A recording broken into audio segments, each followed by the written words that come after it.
Осы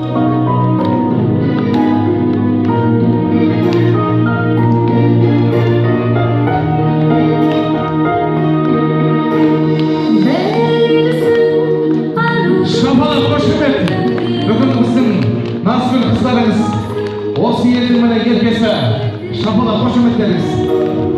Өзіңнің үйіңе қадам басып, қолыңнан қонайын кіргенде, ақ бодан Тіпай, өзіңіз сасқа. қошамын, жар болсын өзіңе жасаған, күтіп тұр әнеге қосағын, күтіп тұр жанұяң босағын. Ал енді құрметті ағайын, мына көңілім көпшілікті байқасын деп, той бітпей бүгін ағайын бүгінгі тойдан қайтпасын деп, барымды да нарымды да салып тұрмын, күйеу дұшпан деген сөзді айтпасын деп тұрған бүгінгі күйеу балдарыңыз жарқын ұлымызды қошеметтендеріңе қарсы алайық. Ай бәрекелді. Шапалақ қайда келі? Жарқын ұлдарыңыз.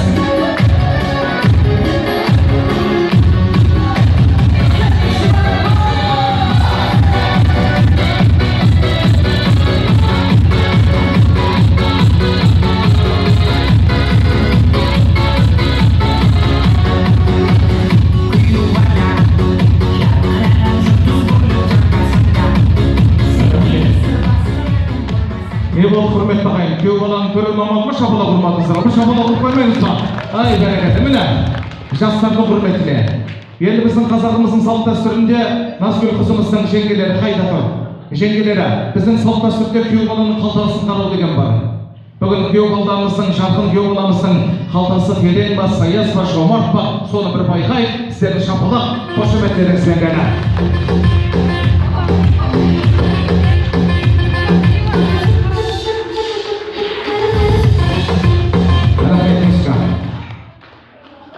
Қарып қойған, тойда біз салт дәстүрімізді жасап жатырмыз, той бұрмай, Назгүлімен осы бастан Ерекеңнің күйеуін шағын ашып жатырмыз, шапалақ ұрып қойыңыздар.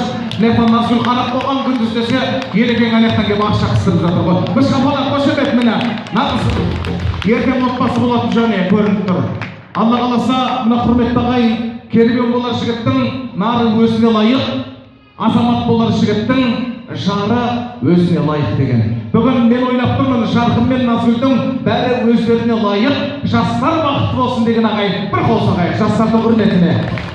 Ал енді домала берген тастарың, елеулі болсын жастарың. Ел үшін қызмет етіңдер, түскенше жерге бастарыңдар. Мына құрметті ағайын, жас кезінде естуші едім, от пен суды күштірек. Мына ес білгелі, білдім не екенін күштірек. От басуда бөгелет сөйледі, бөгелмейтін сөйлейтін жарқын мен Назгүлдің ғашық болған жүрегіне. Кәлимаға тіліміз кетір, біз сімілемен ағыл өтерде, сіздерді